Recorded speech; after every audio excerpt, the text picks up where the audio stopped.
Welcome back, golfers. So you've seen the last 4 videos. You saw how we're trying to get to step 1. We're slowly getting to that swing change. We're going to hit balls. We got to be patient. If we don't start off right, we're going to be wrong. So I'm just going as slow as possible because we're going to see if this works or not, right? So we got the grit, the stance, the posture, even learning how to go to step 1. This video, I'm going to show you what you need to look for before we go into actually how to shallow, because he basically says if we don't have step 1, the whole swing falls apart. So he did a video of some things I need to be looking for. You can record yourself while you're doing it. There are 3 common mistakes he says is pretty common that people fail trying to get to step 1. As well as we're going to show where your forearm should be and all that good stuff. So if you saw my previous video, if you haven't, you can check it out. We got the videos on our YouTube. But step 1, so you know our parallel drill? We're going right here, right? So we just want to be nice, calm. This is perfect form. You want this club face to be facing down. Your hand is flat. Now, some of the things I have to look for when I start going fully to step 1 before I shallow is, number 1, he calls drooping, okay? So drooping would be extending the club out. So instead of being here, my club is more like this. So keep an eye out. If you see yourself going back and kind of doing this, that's a no-no. We need to be here. We need to be here, okay?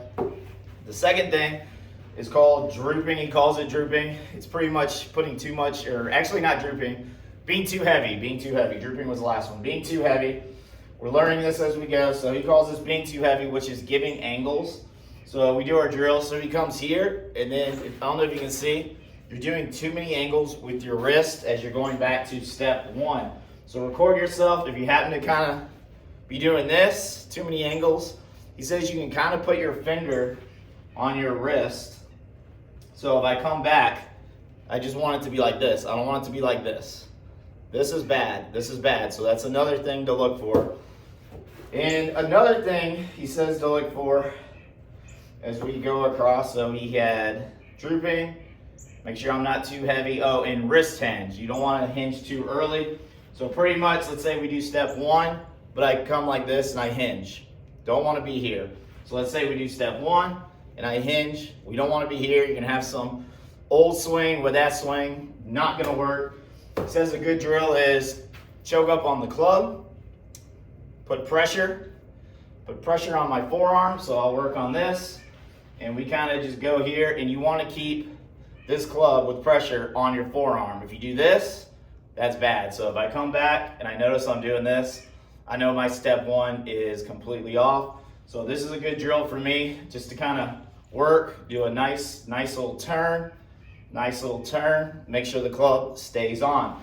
So those are kind of the 3 things I gotta be looking for. I gotta get my step 1 down, I gotta get it comfortable. So I'm basically gonna be doing a lot of these, record myself, see where I'm at. Okay, I'm good, I'm not here, I'm good here, I'm not too much heavy, and I'm not doing this. So that is beautiful.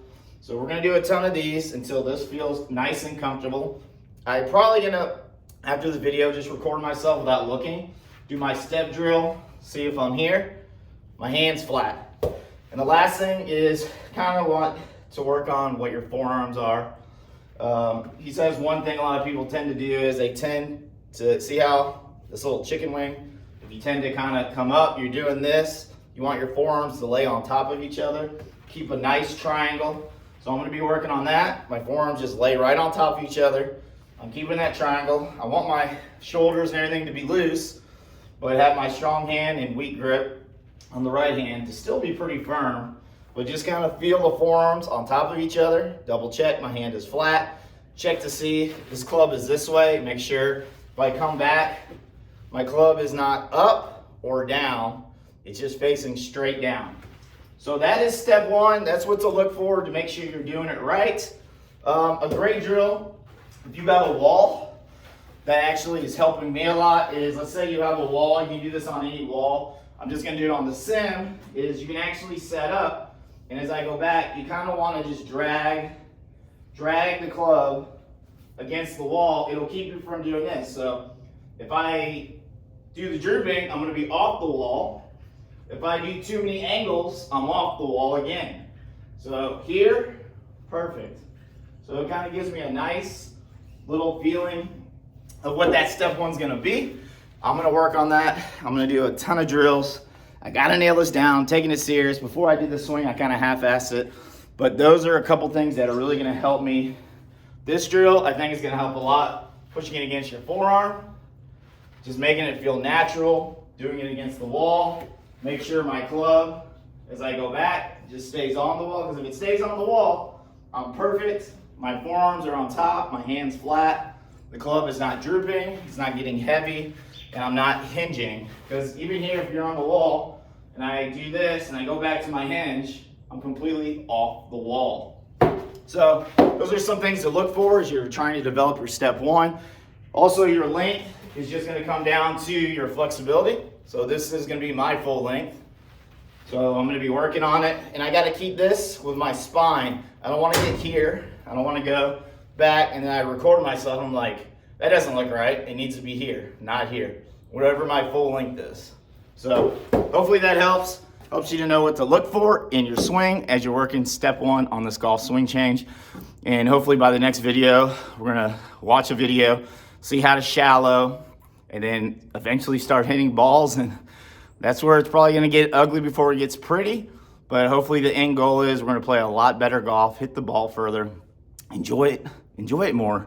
Hit some beautiful shots, hit some ugly ones, but the goal is to get better at all costs.